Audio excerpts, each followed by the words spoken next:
জুলাইয়ের ঘোষণা শিগগিরই স্থগিত হতে পারে সংবিধান, পরিবর্তন আসতে পারে সরকারে। শাহাবুদ্দিন চুপ্পুর স্থানে বিএনপি চেয়ারপারসন বেগম খালেদা জিয়া প্রেসিডেন্টের দায়িত্ব নিতে পারেন।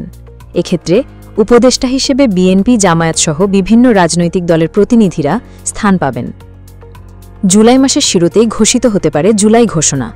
এই ঘোষণায় ফ্যাসিবাদের পুনরাবৃত্তি রোধ করতে সংবিধান পরিবর্তনের উপর থাকবে বিশেষ গুরুত্ব। এর অংশ হিসেবে সংবিধান স্থগিত ঘোষণা হতে পারে। একই সাথে সরকারের উচ্চ পর্যায়ে পরিবর্তন ঘটতে পারে। সরকার ও কূটনৈতিক সূত্র থেকে এই তথ্য জানা গেছে। সূত্র জানিয়েছে, রাষ্ট্র সংস্কারের মৌলিক পরিবর্তনে বিদ্যমান সংবিধান বাধা হয়ে দাঁড়িয়েছে। এ বিবেচনায় ৫ আগস্ট গণঅভ্যুত্থানে হাসিনার বিদায়ের পরই সংবিধান স্থগিত করা প্রয়োজন ছিল। সংবিধান সংস্কার কমিশনের সদস্য ইমরান আব্দুল সিদ্দিকী মনে করেন, তখনই সংবিধান স্থগিত করে বিপ্লবী বা ঐকমত্যের সরকার গঠন করার ছিল মোক্ষম সময়। তবে জনগণের সর্বোচ্চ অভিপ্রায়ের ক্ষমতা সবসময় থাকে। আপাত দৃষ্টিতে সংবিধান স্থগিত করে জাতীয় ঐকমত্যের সরকার গঠন করা কঠিন মনে হলেও বৃহত্তর জনগণের ঐকমত্যের ভিত্তিতে তা হতেই পারে। তিনি বলেন, ৫ আগস্ট এই বিষয়টি নিয়ে সব পক্ষ একটা কনফিউশন বা দোটানার মধ্যে ছিল, যে কারণে আমরা এখনও সংবিধান মেনেই চলছি।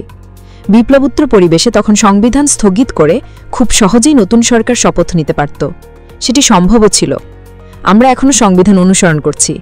সংবিধান স্থগিত বা স্ক্র্যাপ করা যায় না, এটা যেমন ঠিক, তেমনি জনগণের সহজাত ক্ষমতার অধীনে কোনো সরকার সংবিধান স্থগিত করতেই পারে, যেমন সিরিয়াতে হয়েছে। আসাদ সরকারের পরিবর্তনের পর বিপ্লবী সরকার গঠন হয়েছে। সরকারের উচ্চ পর্যায়ে পরিবর্তন হলে প্রেসিডেন্ট শাহাবুদ্দিন চুপ্পু বিদায় নিতে পারেন। ২০২৪-এর ৫ আগস্ট ছাত্র জনতার অভ্যুত্থানের পর সাংবিধানিক ধারাবাহিকতার স্বার্থে তাকে প্রেসিডেন্ট পদে রেখে দেওয়া হয়। পরিবর্তনের ব্যাপারে দুটি সম্ভাবনার কথা নানা সূত্র থেকে জানা যাচ্ছে। একটি সূত্র জানিয়েছে, সংবিধান স্থগিত করা হলে প্রধান উপদেষ্টা প্রফেসর ড. মুহাম্মদ ইউনূসকে প্রেসিডেন্টের দায়িত্ব গ্রহণের অনুরোধ জানানো হতে পারে। সেক্ষেত্রে নতুন সরকারের প্রধান উপদেষ্টা হতে পারেন বিএনপির ভারপ্রাপ্ত চেয়ারপারসন তারেক রহমান। জামায়াতের আমির ড. শফিকুর রহমান হতে পারেন উপপ্রধান উপদেষ্টা। ফ্যাসিবাদ বিরোধী রাজনৈতিক দলগুলো থেকে উপদেষ্টা পরিষদের সদস্য নেওয়া হবে। বর্তমান উপদেষ্টাদের মধ্যে যারা ভালো পারফরমেন্সের পরিচয় দিয়েছেন তারা উপদেষ্টা পরিষদে থাকতে পারেন। অন্য একটি সূত্র জানিয়েছে, শাহাবুদ্দিন চুপ্পুর স্থানে বিএনপি চেয়ারপারসন বেগম খালেদা জিয়া প্রেসিডেন্টের দায়িত্ব নিতে পারেন। এক্ষেত্রে উপদেষ্টা হিসেবে বিএনপি, জামায়াতসহ বিভিন্ন রাজনৈতিক দলের প্রতিনিধিরা স্থান পাবেন। বর্তমান উপদেষ্টা পরিষদের সফল উপদেষ্টারা পরিষদে স্থান পেতে পারেন। জাতীয় সরকার দায়িত্ব নিলে নতুন সংবিধান প্রণয়নের বিষয়টি অগ্রাধিকার পাবে। এজন্য নির্বাচন কিছুটা বিলম্বিত করার প্রয়োজন হলে সেটি বিবেচিত হবে। ফ্যাসিবাদী রাজনৈতিক শক্তি দেশে বড় ধরনের নাশকতা ও অস্থিরতা ঘটানোর ষড়যন্ত্রের গোয়েন্দা তথ্য বিবেচনা করে সংবিধান স্থগিত ও জাতীয় সরকার গঠনের বিষয় বিবেচনা করা হচ্ছে বলে জানা গেছে। বিভিন্ন সূত্র বলছে, জুলাই আন্দোলনের প্রায় ১ বছর হয়ে গেল ফ্যাসিবাদের শেষ চিহ্ন এখনও মুছে দেওয়া সম্ভব হয়নি। সংস্কার নিয়ে কাঙ্ক্ষিত অগ্রগতি আসেনি। জুলাই সনদের ব্যাপারে ঐকমত্য এখনও দেখা যায়নি।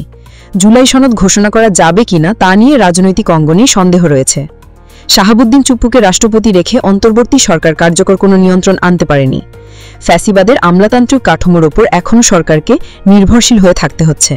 সচিবালয় থেকে শুরু করে এনবিআর, সংস্কার আন্দোলনের এসব বিষয় স্পষ্ট হয়ে উঠেছে। এসব বিষয় নিয়ে রাজনীতিবিদ ও সুজীল সমাজ কথাও বলছেন। রাজনৈতিক অঙ্গনে এসব বিষয় ওপেন সিক্রেট হয়ে আছে।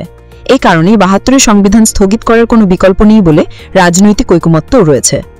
একটি সূত্র জানায়, অন্তর্বর্তী সরকার প্রধান কখনো অতীতের মতো নুরুল হুদা, হাবিবুল আউয়াল বা কাজী রকিবউদ্দিন মার্কা নির্বাচন করবেন না। তিনি ইতিমধ্যে বলেছেন আগামী নির্বাচন সুষ্ঠু হবে এবং তা উদাহরণ হিসেবে থাকবে। রাজনৈতিক মহলে শোনা যাচ্ছে ইউনূস তা করতে না পেরেই পদত্যাগের কথা বলেছিলেন। এটিকে হুমকি হিসেবে দেখা হয়েছিল। কিন্তু নিরপেক্ষ, অবাধ ও সুষ্ঠু নির্বাচন করতে সংবিধান স্থগিত করা ছাড়া কোনো বিকল্প নেই।